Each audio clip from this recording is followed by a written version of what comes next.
All right, nothing else matters. We got to scroll all the way down to the adrenaline change. Where's it at? Yes! Finally, adrenaline got nerfed. Although I mean, this might be a hot take. I still think it's pretty good. Adrenaline no longer activates if you're hooked when the exit gates are powered. Obviously, if a killer picks you up and they pop the last gen. I think if they put you down on the ground, it'll pick you up instantly. But if they put you on a hook, it won't work. So we'll have to see how that works when the PTB comes out next week.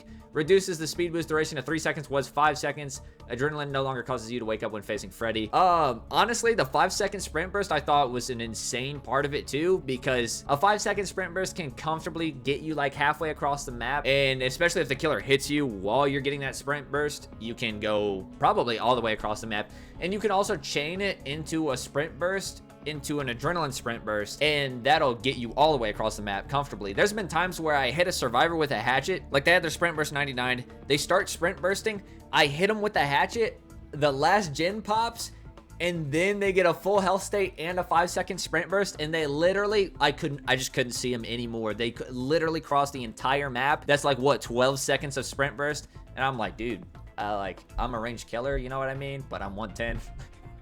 Cut me some slack. But yeah, this perk is still going to be really strong. I don't think it's going to go down in usage pretty much at all. It just, basically the main thing they changed was it doesn't work out a hook. And honestly, it got to the point where it became so ubiquitous that I really never counted losses against adrenaline. I would always count them as a tie. You know, I'd never count it as a win, but I would count it as a tie, because it's like I have two people on hook and they both get unhooked and they come out full health and they sprint all the way past me, all the way across the side of the map, and then just leave. It's like, me personally, I just don't count that. And you know, people don't count it when they lose to NOED, you know what I mean? If a killer gets absolutely dog walked and then the killer gets a 4K, I mean, survivors are probably still upset about that, but they don't really count that as a loss because it was just so cheap and so free.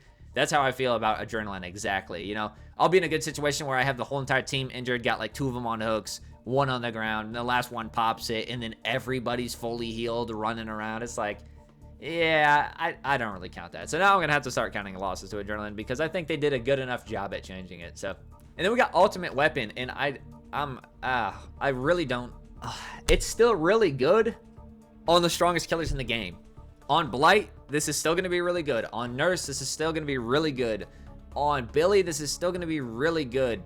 Basically, now reveals survivors' aura instead of causing them to scream. It doesn't say how long. I would assume it's a 5-second aura reveal. Reduces the activation time to 15 seconds, was 30. Increase the cooldown to 60 seconds, was 30 seconds. And it's like, the people this was a problem on most is Blight, Nurse, and Wesker. And now it's even worse on Blight, Nurse, and Wesker, because these killers are super fast. 15 to 30 seconds doesn't really matter. The increased cooldown definitely hurts, but Blight, Wesker, Nurse, and Billy can still cross the map easily in 15 seconds. Well, Wesker can cross like half the map in 15 seconds. They can still get huge value out of it, and your slower M1 killers or your 110 killers are just not going to be able to use the perk at all. So we see this time and time again when it comes to perks in Dead by Daylight. The strongest killers in the game can use the perks better than every other killer. And this is just another example of that. It got nerfed for every single killer except for the strongest killers in the game, basically. But yeah, you know, it is what it is. Distortion is still a thing, and Distortion's continuously rising in popularity. So Distortion will cuck Ultimate Weapon, you know, pretty much. I don't know. I think Darkness Revealed would probably be better than Ultimate Weapon still. I don't know. We'd have to see. We'll have to try it out on the PTB. And then they removed, oh, wait. Decisive Strike. Increased the stun duration of 5 seconds, was 3 seconds. Added a new stabbing animation when Decisive Strike is used successfully. So I think this is nice. I always love it when they add new animations. It would be cool if we got like a new animation for healing or something like that, you know, or maybe like, I don't know. I love it when they do new animations, and it'll be really cool to see what this is. But it increased the stun duration of 5 seconds, was 3. You're definitely going to see a huge uptick in Decisive Strike. I was actually seeing a huge uptick in Decisive Strike the past week. I ran into a couple lobbies where all 4 people had DS. But I really don't think it's a problem. 5 seconds is an insane stun duration. But at the same time, as long as you don't tunnel, even though sometimes you have to tunnel, so you know you're going to eat it then. But if you don't tunnel when you don't have to, this perk won't be too much of a problem because it still disables on conspicuous actions. So there, you know, if there's a survivor harassing you who's injured or even healthy who just got recently unhooked and they're trying to get you to down them, you know for about 60 seconds they're not going to do any healing, they're not going to do any gen repairing, and if you do down them because they're trying to get you to use decisive strike, well, then you got a free slug, and you can just leave that person on the ground. Slugging is definitely going to skyrocket with a 5-second decisive strike. I agree, decisive strike probably needed some help. This isn't going to help with slugging at all. This is going to make slugging much, much worse. So we'll see how that goes. But yeah, so far I think decisive strike's going to see a huge uptick. Adrenaline's not going to change at all. Same amount of people are going to be using that. Ultimate Weapon's gutted on everybody but Blight, Nurse, and Wesker, and Billy. And then they removed the ability to lose a pip. So it says, with emblems being used mostly for rewards these days, it felt needlessly punishing to lose a pip after a rough match. The quality of life changes will make the emblem system less stressful. And it's everybody always told me that the emblems have nothing to do with rank and the opponents you face, but it's kind of weird because every single match from like Ash to like Gold 4 are super easy. And then whenever get like Gold 3 to Eerie 1, they always become very difficult. So I don't know if it's just the MMR accidentally coinciding with the emblem system, but yeah. I guess you can't D-pip anymore, which is fine. I never really had a problem with D-pipping to begin with. I never really cared about it. The store gets an overhaul. Really nice to see it. I like the new setup. This looks really good. You got the Golden Silk, Resident Evil, Stranger Things, Spring Ensembles, and Hollow Blight collections. They're all in their own little respective collections and stuff like that. And then you can see like the feature tab, you know, Killer Survivors, all that same thing. And then they have bundles, which is nice. Killer Mori animations can now be viewed in the store. So obviously Naughty Bear's animation could be seen in the store before you bought it. So this must just be talking about every Killer's Mori animation can be seen in the store. So you can preview outfits and then watch the character Mori somebody, just so that way you can kind of like get a feel for how the outfit looks, which I think is really nice. And added a weekly gift that can be claimed for free. So I'd like to see what that weekly gift is. I wonder what they're going to do for that. I think that'll be cool. The store hasn't changed much since 2018. The update makes it easier to find what you're looking for and allows us to bundle content together at a reduced price. For example, it's now possible to purchase an entire DLC pack through the in-game store rather than purchasing each character separately. Okay, that's pretty cool. I like that. And then Haddonfield gets a rework, finally.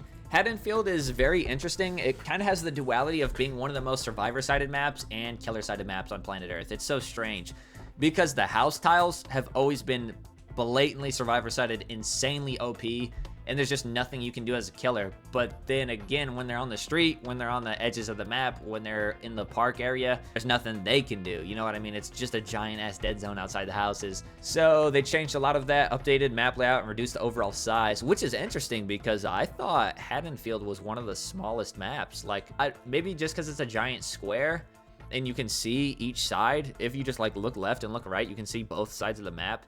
You can see all four corners of the map, but they made it smaller. I mean, I'm fine with that. As a 110 killer main, I love smaller maps. Reduce the length of hedges and fences to create more openings. That's cool. Some of the fence and hedge openings are pretty annoying, but also kind of a discount because, you know, that prevents survivors from being locked into a free hit, basically. Adjust the various houses to reduce the strength of strong loops, reduce the number of houses in the map. All remaining houses can be entered. So there would be some houses that spawned that had no way in, which was kind of weird to me. But yeah, they got rid of that. Added pallets and lockers along the edge of the map. Updated street tiles that feature more pallet loops. Adjust pallet loops in park tiles. So I'm really curious to see how this looks. I don't know how much it's going to change. You can see right here, there's only one window. There's probably one upstairs too, which is much needed because they had two windows on like every house and it was just insane. A survivor could come up here, jump out this one, come up, jump out this one, come up, jump out that one, jump out that one again, jump out this one, and they could basically loop a house like 12 times before it ever got blocked, which was insane. So yeah. And then we have a change to the Blight. RIP hug techs. Hug techs are dead.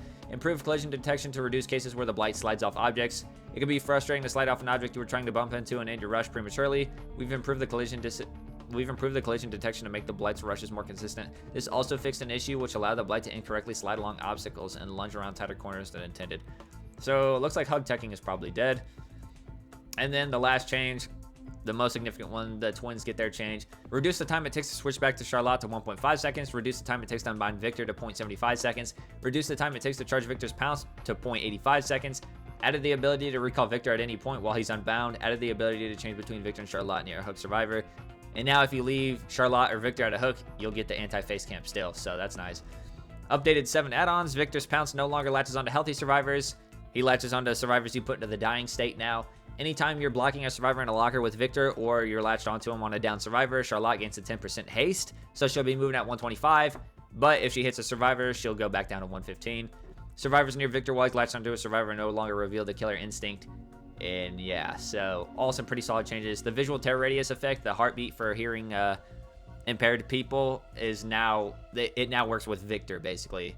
And Victor will now glow red whenever he's vulnerable to being crushed, which I could have swore that was always a thing, but maybe I'm wrong. Oh, and we can see it right here. See, Victor pounces on him, downs him, latches onto him.